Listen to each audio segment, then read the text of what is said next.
कि सरकार झुकती नहीं है, लेकिन उन्हीं नई पीढ़ी के लोगों ने ये वो नारा दिया कि झुकाने वाला चाहिए, सरकार भी झुकती है। लेकिन माननीय सदस्यों को कितनी बड़ी राहत मिली होगी, कितने बड़े संकट से बचाया उन्होंने। एक प्रधान जी को हटा करके प्रधानमंत्री बचा लिया आपने। भाजपा वचन नहीं देती, जुमला देती है। इमरजेंसी से कम अन्याय नहीं कर रहे हैं आप लोग। और याद करिए अध्यक्ष महोदय, अगर इमरजेंसी इन्हें याद आ गई है, अगर इमरजेंसी अध्यक्ष महोदय ने याद आ गई है, तो इमरजेंसी के बाद भी परिवर्तन हुआ था और हमें भरोसा है कि इसके बाद भी परिवर्तन होगा।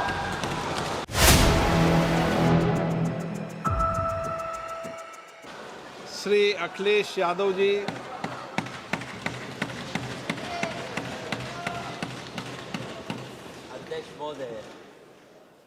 अध्यक्ष महोदय, मैं आपका धन्यवाद देना चाहता हूं कि इस महत्वपूर्ण विषय पे मुझे बोलने का मौका दे रहे हैं। मैं अपने साथी माननीय सदस्य गौरव गोगोई जी के से सहमत हूं। बहुत सारे महत्वपूर्ण उन्होंने बिंदु उठाए और अध्यक्ष महोदय,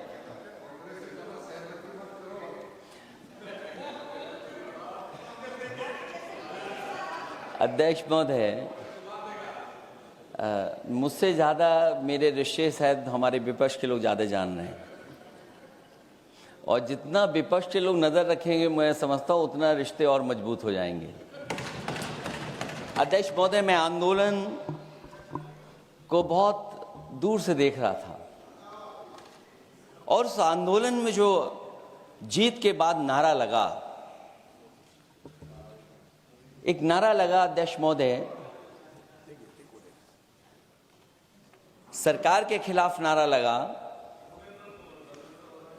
कि सरकार को ये अहंकार था कि सरकार झुकती नहीं है।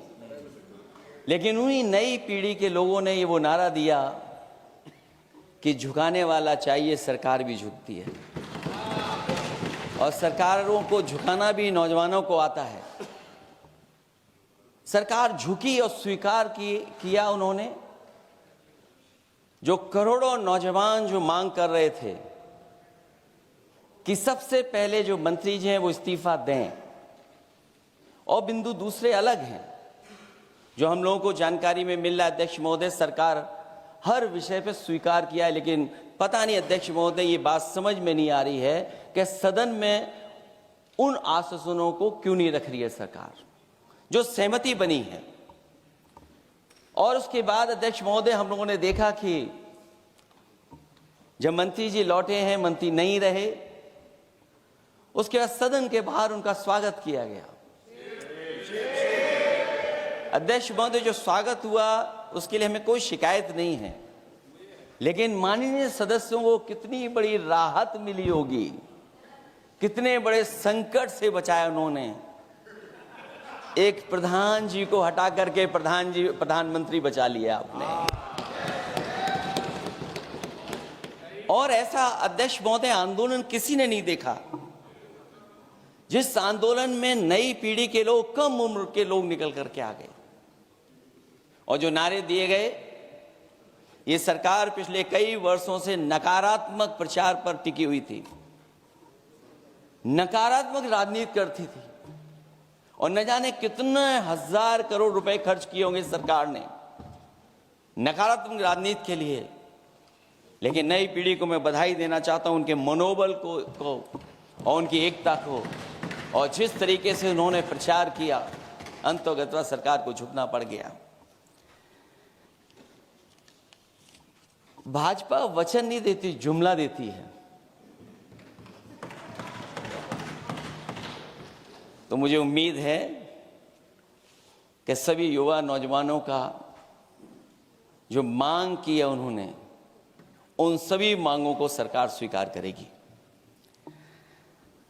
और सरकार ये भी स्वीकार कर लिया होगा कि कोई दल मजाक में बना तो कितनी बड़ा दल बन गया। जो कोई चीज मजाक से शुरू हुई वो कितना सीरियस हो गई। और इतना सीरियस हुई कि हमारी सरकार लोकतांत्रिक हो गई कि जो उनको धरने पे बैठने दिया। सरकार लोकतांत्रिक थी कि उन्हें धरने पर बैठने दिया। हमने वो भी समय देखा है कि जहां पर धरने पर नहीं बैठने दिया, वर्षों वर्ष लोग बैठे रहे धरने पर, उनकी सुनी नहीं गई। इसी दिल्ली को घेरा था किसानों ने, और सरकार को लगा कि चुनाव आ गया तो सरकार ने तीनों काले कानून वापस ले लिए। जब सरकार घबरा जाती है, डर जाती है, तो सरकार स्वीकार कर लेती है। इसीलिए वो नारा मुझे अक्सर याद आता है कि झुकाने वाला चाहिए, सरकार भी झुकती है।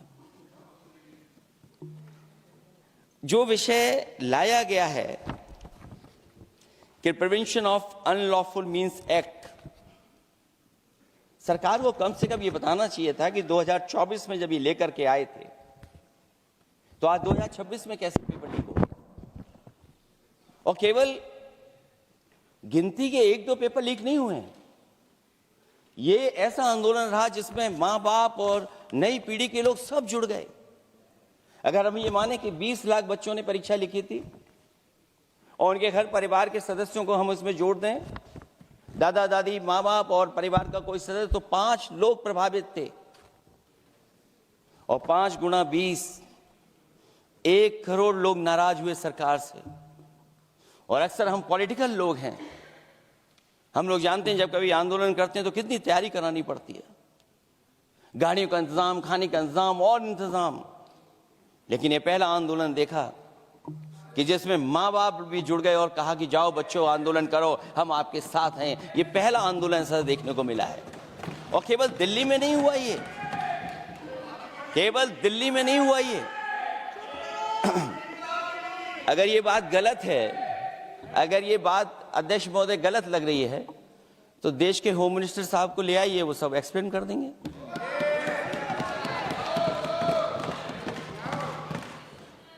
पहला आंदोलन जिसमें मां बाप ने साथ दिया, क्योंकि परीक्षा से कितना दुखी हैं लोग। ये जो परीक्षाएं लीक हुई हैं, कई महीनों पहले ये किताब बना दी थी। और अध्यक्ष महोदय, जो लोग चढ़ावा चोरी नहीं बचा पाए, वो पेपर लीक कैसे बचा पाएंगे? जो भगवान के दरबार से दान गायब हो गया, दान चला गया, वो लोग पेपर लीक बचाएंगे? किस कानून को, जो कानून पहले बनाया उसी कानून का संशोधन करके लेकर आए हैं? किसकी आंखों में आप धूल झोंक रहे हैं? और अगर कानून से बच रहा होता तो भाजपा की 10 साल की सरकार में 20 परीक्षाएं कैसे लीक हो गई? 20 परीक्षाएं लीक हुई अध्यक्ष महोदय, जिसमें कोर्ट तक जाना पड़ा, उसके बाद परीक्षा रद्द हुई है। दरोगा भर्ती का पेपर लीक हो गया, जूनियर इंजीनियरिंग के भर्ती का पेपर लीक हो गया, ग्राम विकास पंचायत अधिकारी का पर्चा लीक हो गया, नलकूप चालक भर्ती का, यूपी टीईटी का परीक्षा लीक हुआ। और एक बार नहीं हुआ, 3 बार पेपर लीक हुआ यूपी टेट का। हाई स्कूल बोर्ड का परीक्षा लीक कर दिया, इंटरमीडिएट की बोर्ड की परीक्षा लीक हुई, इंटरमीडिएट का फिर परीक्षा का लीक हुआ, कई बार हुई। सिपाही भर्ती लीक हुई। आप सोचिए कितनी परीक्षाएं लीक हुई हैं। और नीट परीक्षा कोई पहली बार लीक नहीं हुई, दोबारा लीक हो गई, कानून बनने के बाद लीक हुई। सहायक प्रोफेसर भर्ती लीक है, लेखपाल भर्ती लीक हुई। यूपी जैसे स्टेट, जो सबसे बड़ा स्टेट है, जहां से प्रधानमंत्री चुन करके आते हो, वहां तक पेपर लीक हो जा रहा है। और जो संस्था परीक्षा एग्जामिनेशन करा रही है, वो एनटीए में भी आउटसोर्स कर दिया आपने। हम विपक्ष के लोगों को तो डर ये लगता है अध्यक्ष महोदय, कहीं ऐसा ना हो कि ये पूरी सरकार को आउटसोर्स कर दें। आउटसोर्स सरकार है, जो सबसे विश्वसनीय संस्था है, उसमें आउटसोर्स पे आपने कर्मचारियों को रखा हुआ है। किस बात की जवाबदेही है? यही अकाउंटेबिलिटी है आपकी?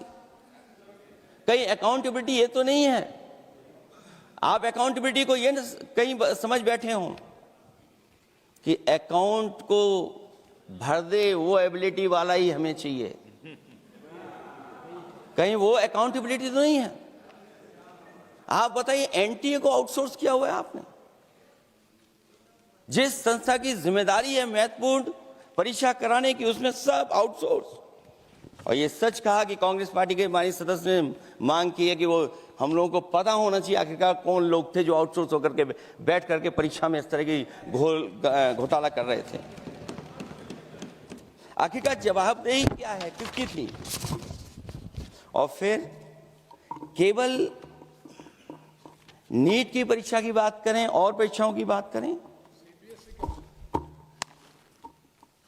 अगर हम अध्यक्ष महोदय, जब से सरकार बनी है तब से सरकार की कोशिश रही है कि शिक्षा, परीक्षा और यूनिवर्सिटी का ताना बाना पूरा ध्वस्त हो जाए, उसको एक रंगी बना दें हम,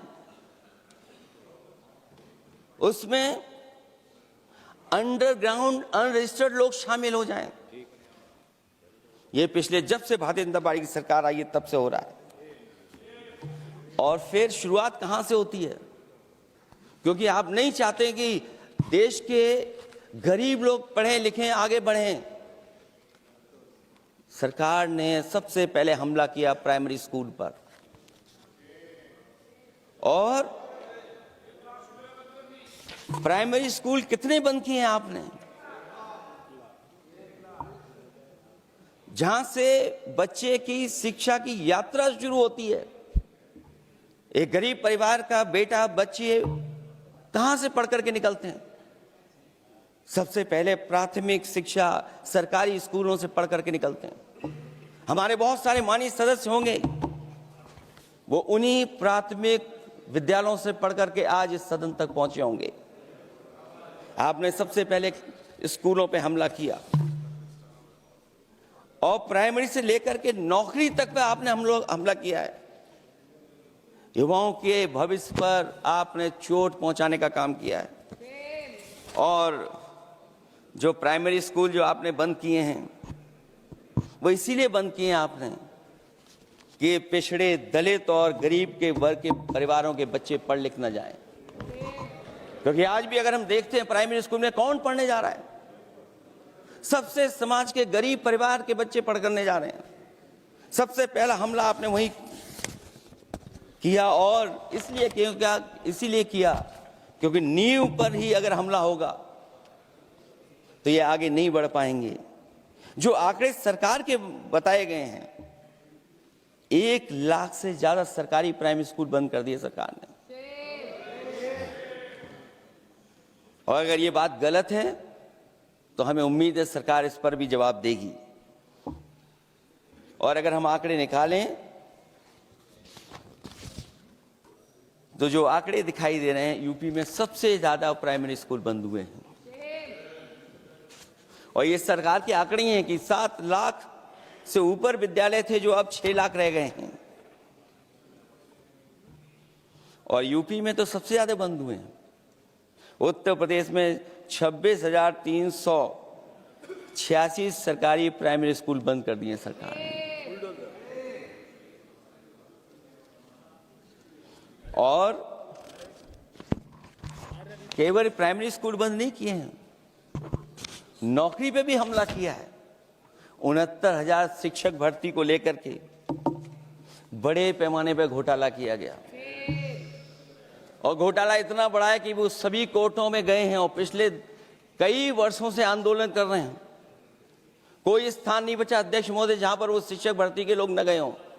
मंत्रियों के यहाँ गए, आंदोलन किया है, हाई कोर्ट गए, सुप्रीम कोर्ट गए।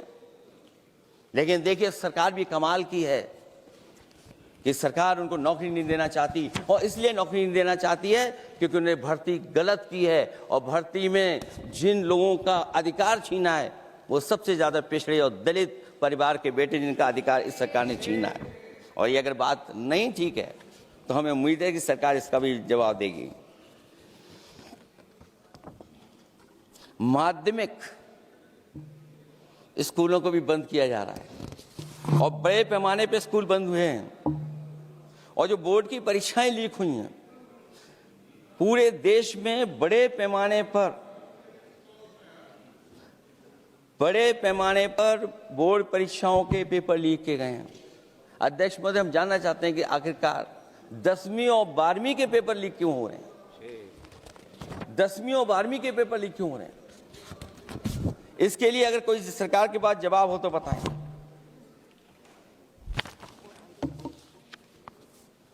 और जो बच्चियों ने जान दी है नीट की परीक्षा में, जब परीक्षा का पेपर लीक हो गया है, अध्यक्ष महोदय, मैं अपनी तरफ से, पार्टी की तरफ से और सभी की तरफ से उन्हें श्रद्धांजलि देता हूं। और हमें उम्मीद है कि सरकार उन बच्चों की मांग मानेगी जिन बच्चों ने ये शर्त रखी है कि उनके परिवार के लोगों को 1 करोड़ मुआवजा दिया जाए। जब उच्च शिक्षा में जिस तरीके से भर्ती हो रही है, अध्यक्ष महोदय, जो उच्च शिक्षा की भर्ती है उसमें जो अपॉइंटमेंट हो रहे हैं उनके बारे में तो क्या चर्चा करें कि जब संस्था पे सबसे ऊपर बैठा व्यक्ति ही अन्याय करेगा तो पूरी संस्था में अन्याय होगा। जब से ये सरकार आई है, जो बड़ी बड़ी संस्थाएं हैं, उन सब संस्थाओं में एक रंगी लोगों को बैठा करके उन संस्थाओं को ध्वस्त करने का काम कर रहे हैं। और न केवल उन संस्थाओं को खराब कर रहे हैं, बल्कि अध्यक्ष महोदय, उत्तर प्रदेश में एक स्वतंत्र सेनानी, उनके नाम पर यूनिवर्सिटी बनी, मौलाना जौहर यूनिवर्सिटी बनकर के तैयार हो गई। इन्होंने कोई सरकारी यूनिवर्सिटी नहीं बनाई, और अगर कोई प्राइवेट यूनिवर्सिटी बन भी गई है तो उसको भी हथौड़ा लेकर के तोड़ने की तैयारी कर रहे हैं ये लोग। ये नफरत की राजनीति कहां लेकर के पहुंचा देगी? और जब से बीजेपी की सरकार आई है, तब से नफरत की राजनीति और दूसरे लोगों के साथ किस तरह का व्यवहार हो रहा है, उन्हें कहीं भी न्याय तक नहीं दिला पाई सरकार। और जब नौकरी की बात आ जाए तो अध्यक्ष महोदय, अग्निवीर भर्ती में भी जो हर साल में कितनी भर्ती होती थी, कभी 80,000 भर्ती हुआ करती थी, अब भर्ती केवल 10,000 हो पा रही है। आखिरकार अध्यक्ष महोदय, सरकार नौजवानों की पढ़ाई और नौकरी पे हमला क्यों कर रही है? और नौकरी पे हमला क्यों हो रहा है? जब आप ये कहते हैं कि हमारे नौजवान हमारी डेमोग्राफिक डिविडेंड बन करके आए हैं, कहीं यही नौजवान हमारी आपदा न बन जाए, इसके बारे में भी सरकार को सोचना चाहिए। और मैं ये जरूर कहना चाहता हूं कि अध्यक्ष महोदय, अगर शिक्षा अच्छी होगी, परीक्षा सच्ची होगी, तो तरक्की भी पक्की होगी। और ये तरक्की नहीं चाहते हैं, इसीलिए शिक्षा पर और परीक्षा पर हमला कर रहे हैं। मैं इन्हीं शब्दों के साथ अध्यक्ष महोदय आपका धन्यवाद देता हूं। और जो बिल लेकर के आए हैं आप, बिल तो 24 में भी लेकर के आए थे आप, जो 24 में बिल लेकर के आए थे, उसके बाद नीट परीक्षा का पेपर लीक क्यों हो गया, ये आप बता देना मंत्री जी। आपको एक कानून बनाने के बाद दूसरा कानून बनाना पड़ रहा है, ये क्या वजह है? और आपको मंत्री जी का स्वागत इसलिए करना पड़ रहा है कि आपको संकट से बचा लिया। और अगर अखिलेश जी तो समाजवादी है। मैं पूछना चाहता हूं कि छात्रों का आंदोलन के बाद सरकार उनका बात सुन के पार्लियामेंट में बिल लेके आता है, ये अच्छा है? या जो आंदोलन होता है तो उसको कुचलने के लिए देश में इमरजेंसी लगा देता है, वो अच्छा? आप बता दीजिए।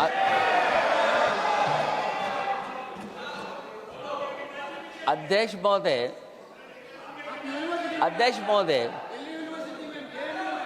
महोदय, मैं इमरजेंसी को तो नहीं देखा हूं, लेकिन इमरजेंसी में क्या क्या हुआ है वो अभी दिल्ली की राजधानी में भी देखने को मिल गया।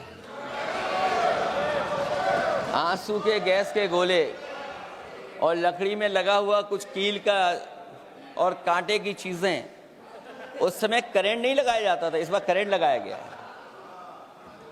तो तो ये इमरजेंसी के बराबर ही हुआ है हमला, कम नहीं है। इमरजेंसी से कम अन्याय नहीं कर रहे हैं आप लोग। और याद करिए अध्यक्ष महोदय, अगर इमरजेंसी इन्हें याद आ गई है, अगर इमरजेंसी अध्यक्ष महोदय ने याद आ गई है, तो इमरजेंसी के बाद भी परिवर्तन हुआ था और हमें भरोसा है कि इसके बाद भी परिवर्तन होगा। और अध्यक्ष महोदय, मैं आखिरी में कहना चाहता हूं, कानून से नहीं, नियत साफ होगी तब नीट का परीक्षा साफ होगी। सवाल कानून का नहीं है, आपकी नियत साफ नहीं है। और जिस समय आपकी नियत साफ होगी तो परीक्षा भी साफ हो जाएगी। और हमारे साथी जो कुछ और बातें उठा रहे हैं, आज मौका नहीं है, आज मौका नहीं है, लेकिन आपको भगवान भी माफ नहीं करेंगे, क्योंकि आप चढ़ावा चोरी में शामिल हुए हैं। और चढ़ावा ही नहीं, जो गुप्त दान था वो भी चोरी हुआ है, गुप्त दान। और ये पाप की श्रेणी में नहीं आता है, महापाप की श्रेणी में आता है। Akhilesh ji bill pay. और अध्यक्ष महोदय, आखिरी में मैं इतना ही कहना चाहता हूं, शिक्षा की रक्षा के लिए जो आंदोलन हुआ है वो हमेशा आंदोलन जीतेंगे। बहुत बहुत धन्यवाद, बहुत बहुत आभार प्रकट करता हूं आपका।